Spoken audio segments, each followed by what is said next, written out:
मेरे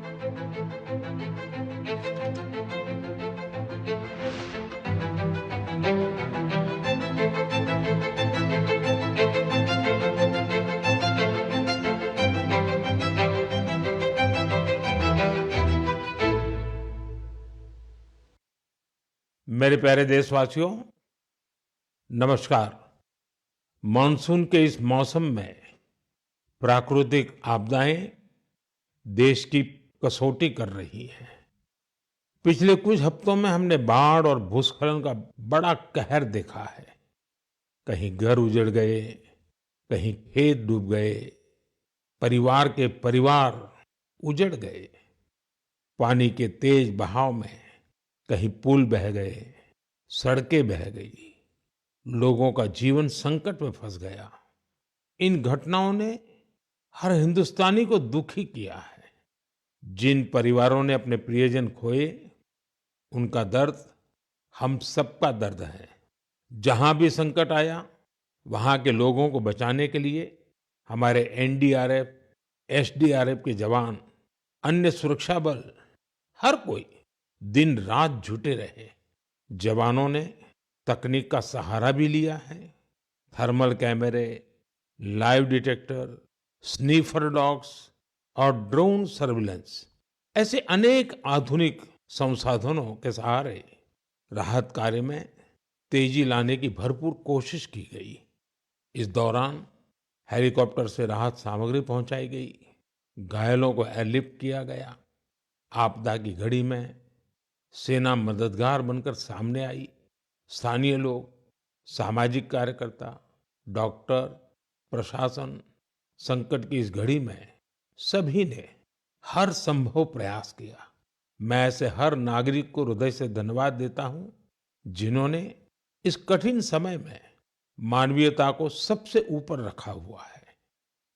मेरे प्यारे देशवासियों, बाढ़ और बारिश की इस तबाही के बीच जम्मू कश्मीर ने दो बहुत खास उपलब्धियां भी हासिल की हैं। इन पर ज्यादा लोगों का ध्यान नहीं गया, लेकिन जब आप उन उपलब्धियों के बारे में जानेंगे तो आपको बहुत खुशी होगी। जम्मू कश्मीर के पुलवामा के एक स्टेडियम में रिकॉर्ड संख्या में लोग इकट्ठा हुए। यहाँ पुलवामा का पहला डे नाइट क्रिकेट मैच खेला गया। पहले ये होना असंभव था, लेकिन अब मेरा देश बदल रहा है। ये मैच रॉयल प्रीमियर लीग का हिस्सा है, जिसमें जम्मू कश्मीर की अलग अलग टीमें खेल रही हैं। इतने सारे लोग, खासकर युवा, पुलवामा में रात के समय हजारों की तादाद में क्रिकेट का आनंद लेते हुए, ये नजारा वाकई देखने लायक था। साथियों, दूसरा आयोजन जिसने ध्यान खींचा वो है देश में हुआ पहला खेलो इंडिया वाटर स्पोर्ट्स फेस्टिवल, और वो भी श्रीनगर की डल झील पर हुआ। सचमुच ऐसा उत्सव आयोजित करने के लिए ये कितनी खास जगह है। इसका उद्देश्य है जम्मू कश्मीर में वाटर स्पोर्ट्स को और लोकप्रिय बनाना। इसमें पूरे भारत से 800 से अधिक एथलीट्स ने हिस्सा लिया। महिला एथलीट्स भी पीछे नहीं रही, उनकी भागीदारी भी लगभग पुरुषों के बराबर थी। मैं उन सभी खिलाड़ियों को बधाई देना चाहता हूं जिन्होंने इसमें भाग लिया। विशेष बधाई मध्य प्रदेश को, जिसने सबसे ज्यादा मेडल जीते। उसके बाद हरियाणा और उड़ीसा का स्थान रहा। जम्मू कश्मीर की सरकार और वहां की जनता की आत्मीयता और मेहमान नवाजी की मैं भूरी भूरी प्रशंसा करता हूं। साथियों, इस आयोजन से जुड़े अनुभव को आप तक पहुंचाने के लिए मैंने सोचा है कि ऐसे दो खिलाड़ियों से भी बात करूं जिन्होंने इसमें हिस्सा लिया। उनमें से एक है ओडिशा की रश्मिता साहू और दूसरे हैं श्रीनगर के मोहसिन अली। आइए सुनते हैं वो क्या कहते हैं। रश्मिता जी, नमस्ते। नमस्ते सर। जय जगन्नाथ। जय जगन्नाथ सर। रश्मिता जी, सबसे पहले तो आपको खेल जगत में सफलता के लिए बहुत बहुत बधाई। Thank you sir. रश्मिता, हमारे श्रोता आपके बारे में और आपकी खेल यात्रा के बारे में जानने के लिए बहुत उत्सुक है। मैं भी बहुत उत्सुक हूँ। बताइए। सर मैं रश्मिता साहू हूँ, उड़ीसा से। और मैं कैनोइंग प्लेयर हूँ। मैं 2017 से कोर्स ज्वाइन किया था, कैनोइंग शुरू किया था। और मैं नेशनल लेवल में नेशनल चैंपियनशिप और नेशनल गेम्स में पार्टिसिपेट किया हूँ। मेरा 41 मेडल्स है, 13 गोल्ड, 14 सिल्वर और 14 ब्रॉन्ज मेडल सर। इस खेल की रुचि कैसे बनी? सबसे पहले किसने आपको इस तरफ प्रेरित किया? आपके परिवार में खेल का वातावरण है क्या? नहीं सर, मैं जिस गांव से आती हूँ उसमें खेल का कोई ये नहीं था। तो इधर नदी में बोटिंग हो रहा था, तो ऐसे स्विमिंग के लिए गया था। तो ऐसे मैं और मेरा दोस्त लोग ऐसे स्विमिंग कर रहा था, तो एक बोट गया है कैनन काइकिंग का। तो मेरे को उसके बारे में कुछ पता नहीं था। तो मैंने मेरा दोस्त को पूछा ये क्या है। तो दोस्त ने बताया कि उधर जगतपुर में साई स्पोर्ट्स सेंटर है, उसमें खेल का होता है, उसमें मैं भी जाने वाली हूँ। मेरे को बहुत इंटरेस्टिंग लगा। तो ये क्या है, मुझे पता भी नहीं था। ये तो पानी में बच्चे लोग कैसे करते हैं, बोटिंग करते हैं। मैं वो उसको बोला कि मुझे भी जाना है, कैसे कैसे जाना है मुझे भी बताओ। तो उधर जाके बात करो बोला है। फिर मैं तुरंत घर में जाके पापा मेरे को जाना है, पापा मेरे को जाना है। फिर पापा लोग ठीक है लेके आया। उस टाइम ट्रायल तो नहीं था। फिर कोच लोग ने बोला कि ट्रायल फरवरी में होता है, फरवरी मार्च में, आप उस टाइम ट्रायल के टाइम में आ जाओ। फिर मैं ट्रायल के टाइम में आया। अच्छा रश्मिता, कश्मीर में हुए खेलो इंडिया वाटर स्पोर्ट्स फेस्टिवल में आपका स्वयं का अनुभव कैसा रहा? पहली बार कश्मीर गई थी? हाँ सर, मैं पहली बार कश्मीर गई थी। हम लोग को उधर खेलो इंडिया, फर्स्ट खेलो इंडिया वाटर स्पोर्ट्स फेस्टिवल आयोजित किया गया था। उसमें मेरा 2 इवेंट था, सिंगल 200 मीटर और 500 मीटर डबल में। और मैं दोनों में गोल्ड मेडल हासिल किया हूँ सर। अरे वाह, दोनों में लाई हो। Yes sir. बहुत बहुत बधाई। Thank you sir. अच्छा रश्मिता, वाटर स्पोर्ट्स के अलावा आपकी क्या हॉबीज हैं? सर वाटर स्पोर्ट्स के अलावा सर मेरे को स्पोर्ट्स में मेरे को रनिंग बहुत अच्छा लगता है। जब भी मैं छुट्टी में जाती हूँ तब मैं रनिंग के लिए जाती हूँ। मेरा जो पुराना फील्ड है उधर मैं पहले थोड़ा सा फुटबॉल खेलना सीखी थी, तो उधर जब भी जाती थी मैं बहुत रनिंग करती हूँ। और मैं फुटबॉल भी खेलती हूँ सर, थोड़ा बहुत। मतलब खेल आपके रगों में है। हाँ सर, मैं जब फर्स्ट क्लास से 10th क्लास तक जब स्कूल में था, तो मैं जो भी पार्टिसिपेट करता था उसमें सब में फर्स्ट होता था, चैंपियन होता था सर। रश्मिता, जो लोग आपकी तरह खेलों में आगे बढ़ना चाहते हैं, अगर उनको कोई संदेश देना है तो आप क्या दोगी? सर बहुत सारे बच्चे, उनको घर से निकलना भी मना होता है। और लड़की हो बाहर में कैसे जाओगे। और किसी किसी का पैसा का दिक्कत की वजह से वो लोग खेल छोड़ रहे हैं। और ये जो खेलो इंडिया का स्कीम हो रहा है उसमें बहुत सारे बच्चों को पैसा का भी मदद मिलता है और बहुत सारे बच्चों को बहुत सारे हेल्प मिल रहा है। उसके वजह से बहुत सारे बच्चे आगे जा पा रहे हैं। और मैं बोलूंगी सबसे कि खेल को छोड़ो मत, खेल से बहुत आगे जा सकते हैं। तो खेल तो एक खेल है, लेकिन उसमें शरीर का हर अंश स्वस्थ भी रहता है। और खेल को आगे लेके इंडिया को मेडल दिलवाना हमारा कर्तव्य है सर। चलिए रश्मिता जी, मुझे बहुत अच्छा लगा। आपको फिर से एक बार बहुत बहुत बधाई। और आपके पिताजी को भी मेरी तरफ से प्रणाम कहिएगा, क्योंकि उन्होंने इतनी कठिनाइयों के बीच भी एक बेटी को आगे बढ़ने के लिए इतना प्रोत्साहन दिया। मेरी बहुत बहुत शुभकामनाएं हैं। धन्यवाद। Thank you sir. जय जगन्नाथ। जय जगन्नाथ सर। मोहसिन अली, नमस्ते। नमस्ते सर। मोहसिन जी, आपको बहुत बहुत बधाई और आपके उज्जवल भविष्य के लिए बहुत बहुत शुभकामनाएं। Thank you sir. मोहसिन, आपने पहले खेलो इंडिया वाटर स्पोर्ट्स इसका फेस्टिवल और उसमें भी सबसे पहला गोल्ड मेडल जीतने वाले आपको कैसा लगा? सर बहुत ही खुश हूँ मैं। मैंने गोल्ड मेडल जीता है खेलो इंडिया में, जो पहली बार हुआ है यहाँ पर कश्मीर में। लोगों में क्या चर्चा है? बहुत ही चर्चा है सर। पूरी फैमिली खुश है अभी। आपके स्कूल वाले? स्कूल वाले भी सब खुश है। कश्मीर में सब बोलते हैं आप गोल्ड मेडलिस्ट हो। तो आप तो बड़े सेलिब्रिटी बन गए। Yes sir. अच्छा, वाटर स्पोर्ट्स की रुचि कैसे बनी और उसके फायदे क्या नजर आ रहे हैं आप? पहले बचपन में मैंने देखा वो बोट चलती हुई वहाँ पर डल लेक में।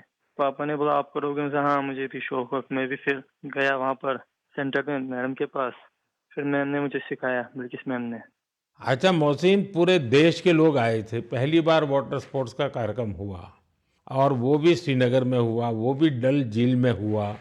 इतने सारे देश के लोग आए तो वहाँ के लोगों को क्या फील होता था? बहुत ही खुशी है सर, सब बहुत ही अच्छी जगह है, पूरा अच्छा है यहाँ पर, फैसिलिटी सब कुछ अच्छी है, सब यहाँ पर सब कुछ अच्छा रहा खेलो इंडिया में। तो आप कहीं खेलने के लिए कश्मीर के बाहर गए हैं कभी? इस मैं भोपाल गया हूँ, गोवा गया हूँ, केरला गया हूँ, हिमाचल गया हूँ। अच्छा, फिर आप तो पूरा हिंदुस्तान देख लिए है। Yes sir. अच्छा, इतने सारे खिलाड़ी वहां आए थे, यस सर। तो नए दोस्त बनाए कि नहीं बनाए? सर बहुत दोस्त बना दिए, एक साथ भी घूमे हम यहाँ पर, डल लेक में, लाल चौक में, पूरे जगह घूमे हम सर, पहलगाम भी गए थे। यस सर, पूरी जगह। देखिए, मैंने तो देखा है कि जम्मू कश्मीर में स्पोर्ट्स टैलेंट बड़ा गजब का है जी। Yes sir. हमारे जो जम्मू कश्मीर के नौजवान है, वो देश का नाम रोशन करे, इतना सामर्थ्य है उनके अंदर और आपने करके दिखाया है। सर मेरा ड्रीम है ओलंपिक में मेडल जीतना, वही ड्रीम है। वाह, शाबाश। वही ड्रीम है सर। देखिए, आपसे सुन करके ही मेरे तो रोंगटे खड़े हो गए। सर अभी वही ड्रीम है मेरा, ओलंपिक में मेडल जीतना, देश के लिए नेशनल एंथम बजाना, बस वही ड्रीम है मेरा। मेरे देश का एक मजदूर परिवार का बेटा इतने बड़े सपने देखता है, मतलब ये देश बहुत आगे बढ़ने वाला है। सर बहुत आगे बढ़ने वाला है, हम शुक्रगुजार हैं इंडिया गवर्नमेंट का, जिनने इतना यहाँ पर खेलो इंडिया किया, यहाँ पर पहली बार हुआ है सर। तभी तो तुम्हारा स्कूल में भी जय जयकार चलता होगा। Yes sir. चलिए मोहसिन, मुझे बहुत अच्छा लगा आपसे बात करके और मेरी तरफ से आपके पिताजी को विशेष रूप से मेरा धन्यवाद करना, क्योंकि उन्होंने मजदूरी की जिंदगी जी करके भी आपकी जिंदगी बनाई है और आपने अपने पिताजी के शब्दों पर बिल्कुल आराम किए बिना 10 साल तक तपस्या की है। ये खिलाड़ी के लिए बहुत बड़ी प्रेरणा होती है और आपके कोच को भी मैं बहुत बधाई देता हूं कि जिन्होंने आपके पीछे इतनी मेहनत की। मेरी तरफ से बहुत बहुत शुभकामनाएं, बहुत बहुत बधाई भैया। Thank you sir. नमस्कार सर, जय हिंद। साथियों, एक भारत श्रेष्ठ भारत की भावना देश की एकता, देश के विकास के लिए बहुत जरूरी है और निश्चित तौर पर खेल इसमें बड़ी भूमिका निभाते हैं। और इसलिए ही तो मैं कहता हूं, जो खेलता है वो खिलता है। हमारा देश भी जितनी टूर्नामेंट खेलेगा उतना खेलेगा। आप दोनों खिलाड़ियों को, आपके साथियों को मेरी बहुत बहुत शुभकामनाएं। मेरे प्यारे देशवासियों, आपने यूपीएससी का नाम तो जरूर सुना होगा। ये संस्था देश की सबसे कठिन परीक्षाओं में से एक सिविल सर्विसेज का एग्जाम भी लेती है। हम सब ने सिविल सर्विसेज के टॉपर्स की प्रेरणादायी बातें अनेक बार सुनी है। ये नौजवान कठिन परिस्थितियों में पढ़ाई के बाद अपनी मेहनत से इस सर्विस में जगह पाते हैं। लेकिन साथियों, यूपीएससी की परीक्षा की एक सच्चाई और भी है। हजारों ऐसे उम्मीदवार भी होते हैं जो बेहद काबिल होते हैं। उनकी मेहनत भी किसी से कम नहीं होती, पर मामूली अंतर से वो अंतिम सूची तक नहीं पहुंच पाते। इन उम्मीदवारों को दूसरी परीक्षाओं के लिए नए सिरे से तैयारी करनी पड़ती है। इसमें उनका समय और पैसा दोनों खर्च होता था। इसलिए अब ऐसे होनहार विद्यार्थियों के लिए भी एक डिजिटल प्लेटफॉर्म बनाया गया है और इसका नाम है प्रतिभा सेतु। प्रतिभा सेतु में उन उम्मीदवारों का डेटा रखा गया है जिन्होंने यूपीएससी की अलग-अलग परीक्षाओं के सभी चरण पास किए, लेकिन अंतिम मेरिट लिस्ट में उनका नाम नहीं आ पाया। इस पोर्टल पर 10,000 से ज्यादा ऐसे होनहार युवाओं का डेटा बैंक मौजूद है। कोई सिविल सर्विस की तैयारी कर रहा था, कोई इंजीनियरिंग सर्विस में जाना चाहता था, कोई मेडिकल सर्विसेज के हर पड़ाव को पार कर चुका था, लेकिन फाइनल में उसका सिलेक्शन नहीं हुआ। ऐसे सभी उम्मीदवारों की जानकारी अब प्रतिभा सेतु पोर्टल पर उपलब्ध कराई जा रही है। इस पोर्टल से प्राइवेट कंपनियों इन होनहार स्टूडेंट्स की जानकारी लेकर उन्हें अपने यहाँ नियुक्ति दे सकती है। साथियों, इस प्रयास के नतीजे भी आने लगे हैं। सैकड़ों उम्मीदवारों को इस पोर्टल की मदद से तुरंत नौकरी मिली है और वो युवा जो मामूली अंतर से रुक गए थे, अब नए आत्मविश्वास के साथ आगे बढ़ रहे हैं। मेरे प्यारे देशवासियों, आज पूरी दुनिया का ध्यान भारत की तरफ है। भारत में छिपी संभावनाओं पर दुनिया भर की नजर है। इसी से जुड़ा एक सुखद अनुभव मैं आपसे साझा करना चाहता हूं। आपको पता है कि आजकल पॉडकास्ट का बहुत फैशन है। विभिन्न विषयों से जुड़े पॉडकास्ट को भांति-भांति के लोग देखते और सुनते हैं। बीते दिनों मैं भी कुछ पॉडकास्ट में शामिल हुआ था। ऐसा ही एक पॉडकास्ट दुनिया के बहुत फेमस पॉडकास्टर लैक्स फ्रीडमैन के साथ हुआ था। उस पॉडकास्ट में बहुत सारी बातें हुई और दुनिया भर के लोगों ने उसे सुना भी। और जब पॉडकास्ट पर बात हो रही तो बातों बातों में ऐसे ही मैंने एक विषय उठाया था। जर्मनी के एक खिलाड़ी ने उस पॉडकास्ट को सुना और उसका ध्यान मैंने उसमें जो बात बताई थी उस पर केंद्रित हो गया। उन्होंने उस टॉपिक से इतना कनेक्ट किया कि पहले उन्होंने उस टॉपिक पर रिसर्च की और फिर जर्मनी में भारतीय दूतावास से संपर्क किया और उन्होंने चिट्ठी लिखकर बताया कि वो उस विषय को लेकर भारत से जुड़ना चाहते हैं। आप सोच रहे होंगे कि मोदी जी ने पॉडकास्ट में ऐसा कैसा विषय कह दिया जो जर्मनी के एक खिलाड़ी को प्रेरित कर गया। ये कौन सा विषय था? मैं आपको याद कराता हूं। मैंने पॉडकास्ट में बातों बातों में मध्य प्रदेश के शहडोल के फुटबॉल के क्रेज से जुड़ा एक गांव का वर्णन किया था। दरअसल 2 साल पहले मैं शहडोल गया था। वहां के फुटबॉल प्लेयर से मिला था। पॉडकास्ट के दौरान एक सवाल के उत्तर में मैंने शहडोल के फुटबॉल खिलाड़ियों का भी जिक्र किया था।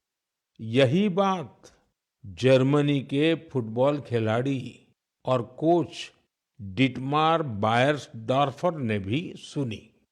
शहडोल के युवा फुटबॉल खिलाड़ियों की लाइफ जर्नी ने उन्हें बहुत प्रभावित और प्रेरित किया। सही में किसी ने कल्पना भी नहीं की थी कि वहां के प्रतिभाशाली फुटबॉल खिलाड़ी दूसरे देशों का ध्यान अपनी ओर आकर्षित करेंगे। अब जर्मनी के इस कोच ने शहडोल के कुछ खिलाड़ियों को जर्मनी की एक एकेडमी में ट्रेनिंग देने की पेशकश की है। इसके बाद मध्य प्रदेश की सरकार ने भी उनसे संपर्क किया है। जल्द ही शहडोल के हमारे कुछ युवा साथी ट्रेनिंग कोर्स के लिए जर्मनी जाएंगे। मुझे यह देखकर भी बहुत आनंद आता है कि भारत में फुटबॉल की लोकप्रियता निरंतर बढ़ रही है। मैं फुटबॉल प्रेमियों से आग्रह करता हूं कि जब समय मिले वे शहडोल जरूर जाएं और वहां हो रहे स्पोर्टिंग रिवॉल्यूशन को करीब से देखें। मेरे प्यारे देशवासियों, सूरत में रहने वाले जितेंद्र सिंह राठौड़ के बारे में जानकर आपको बहुत सुखद एहसास होगा। मन गर्व से भर जाएगा। जितेंद्र सिंह राठौड़ एक सिक्योरिटी गार्ड है और उन्होंने एक ऐसी अद्भुत पहल की है जो हर देशभक्त के लिए बहुत बड़ी प्रेरणा है। पिछले कुछ वर्षों से वो उन सभी जवानों के बारे में जानकारियां जुटा रहे हैं जिन्होंने भारत माता की रक्षा में अपने प्राण न्योछावर किए हैं। आज उनके पास प्रथम विश्व युद्ध से लेकर अब तक शहीद हुए हजारों वीर जवानों के बारे में जानकारियां मौजूद है। उनके पास शहीदों की हजारों तस्वीरें भी हैं। एक बार एक शहीद के पिता की कही गई बातें उनके हृदय को छू गई। शहीद के पिता ने कहा था, बेटा गया तो क्या हुआ, वतन तो सलामत है ना। इस एक बात ने जितेंद्र सिंह जी के मन में देशभक्ति का एक अद्भुत जुनून भर दिया। आज वो कई शहीदों के परिवारों के संपर्क में है। उन्होंने करीब 2,500 शहीदों के माता पिता के चरणों की मिट्टी भी अपने पास लाकर रखी है। ये सशस्त्र बलों के प्रति उनके गहरे प्रेम और जुड़ाव का जीवंत उदाहरण है। जितेंद्र जी का जीवन हमें देशभक्ति की वास्तविक सीख देता है।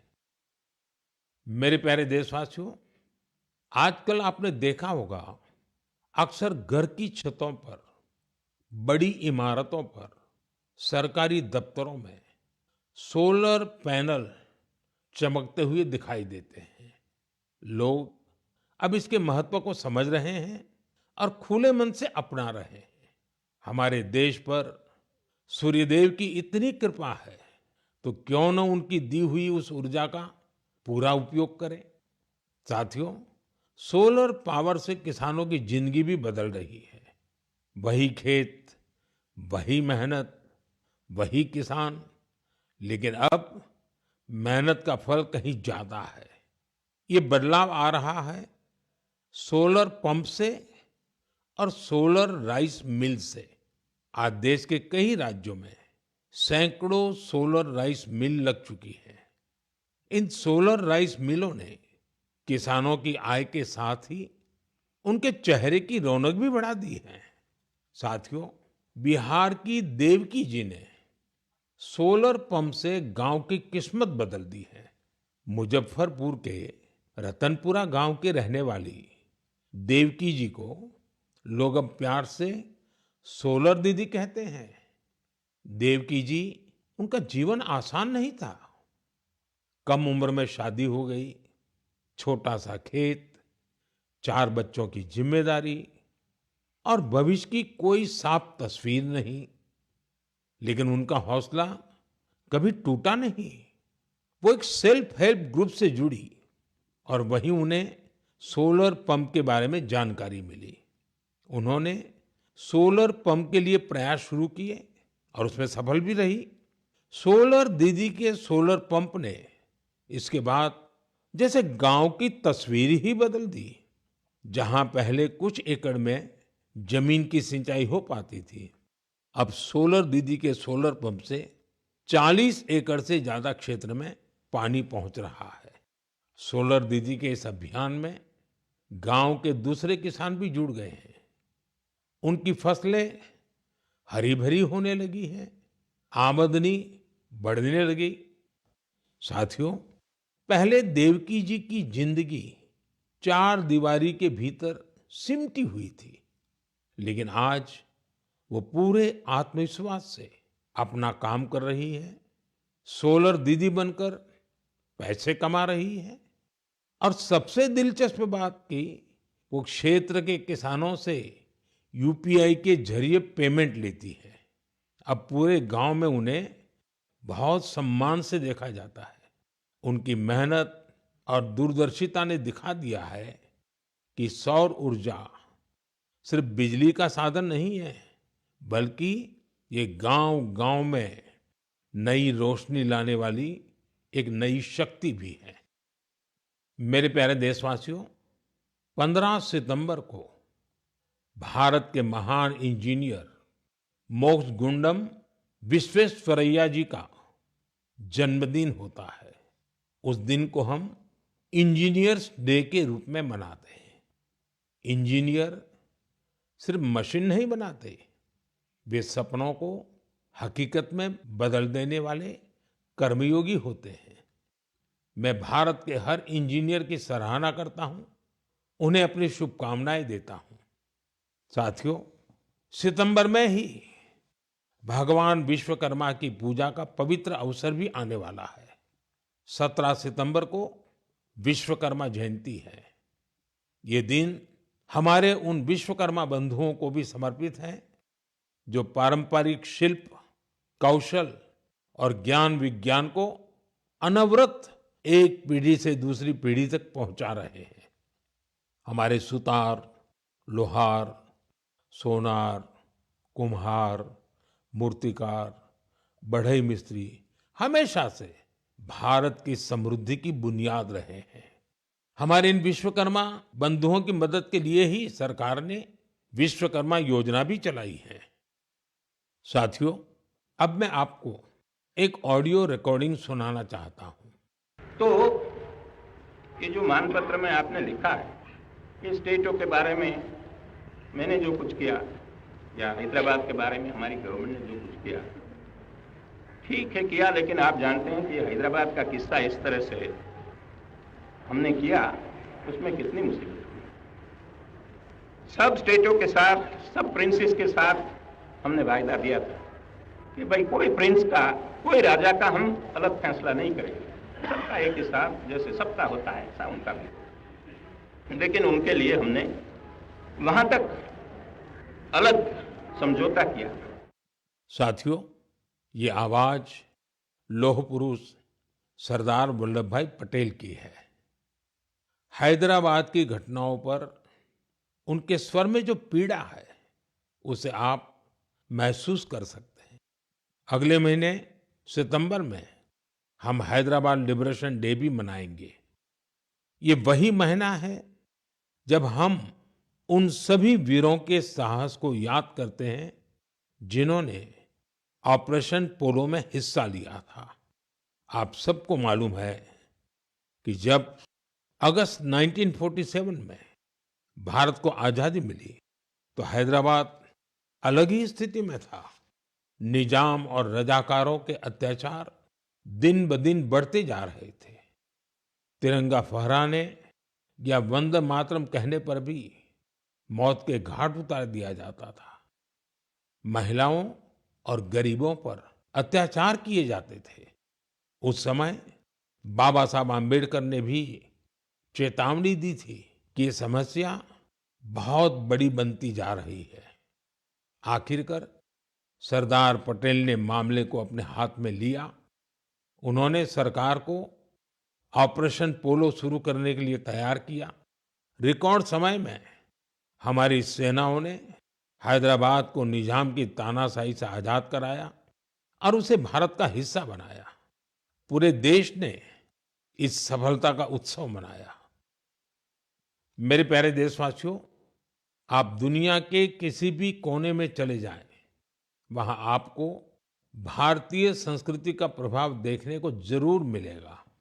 और ये प्रभाव केवल दुनिया के बड़े शहरों तक सीमित नहीं है, बल्कि इसे छोटे छोटे शहरों में भी देखा जा सकता है।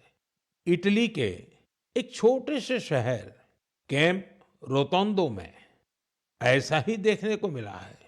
यहाँ महर्षि वाल्मीकि जी की प्रतिमा का अनावरण किया गया। इस कार्यक्रम में वहाँ के स्थानीय मेयर सहित क्षेत्र के अनेक अहम व्यक्ति भी शामिल हुए।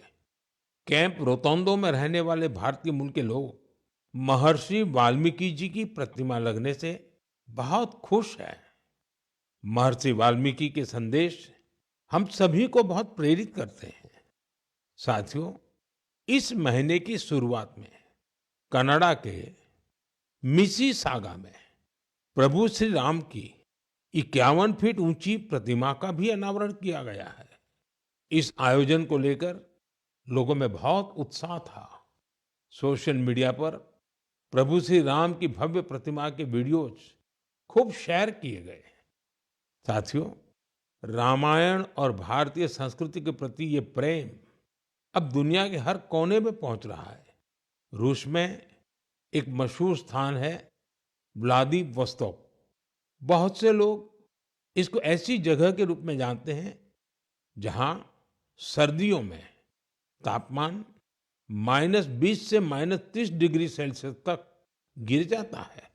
इस महीने व्लादिवोस्तोक में एक अनूठी प्रदर्शनी लगी। इसमें रूसी बच्चों द्वारा रामायण की अलग अलग थीम पर बनाई गई पेंटिंग्स को भी शोकेस किया गया। यहाँ पर एक कंपटीशन का भी आयोजन हुआ। दुनिया के अलग अलग हिस्सों में भारतीय संस्कृति के प्रति बढ़ती जागरूकता देखकर वाकई बहुत प्रसन्नता होती है। मेरे प्यारे देशवासियों, मन की बात में इस बार इतना ही। इस समय देश भर में गणेश उत्सव की धूम है। आने वाले दिनों में बहुत सारे त्योहारों की रौनक होगी। उन त्योहारों में आपको स्वदेशी की बात कभी भी भूलनी नहीं है। उपहार वही जो भारत में बना हो, पहनावा वही जो भारत में बुना हो, सजावट वही जो भारत में बने सामान से हो, रोशनी वही जो भारत में बनी झालरों से हो, और भी ऐसा बहुत कुछ। जीवन की हर जरूरत में सब कुछ स्वदेशी हो। गर्व से कहो ये स्वदेशी है, गर्व से कहो ये स्वदेशी है, गर्व से कहो ये स्वदेशी है। इस भाव को लेकर हमें आगे चलना है। एक ही मंत्र, वोकल फॉर लोकल।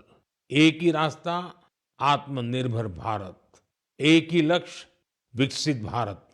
साथियों, इन खुशियों के बीच आप सभी स्वच्छता पर जोर देते रहें, क्योंकि जहां स्वच्छता है वहां त्योहारों का आनंद भी और बढ़ जाता है।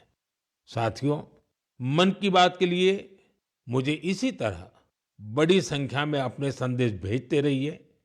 आपका हर सुझाव इस कार्यक्रम के लिए बहुत महत्वपूर्ण है। अपना फीडबैक मुझ तक जरूर पहुंचाते रहें। अगली बार जब हम मिलेंगे तो और भी नए विषयों की चर्चा होगी। बहुत बहुत धन्यवाद। नमस्कार।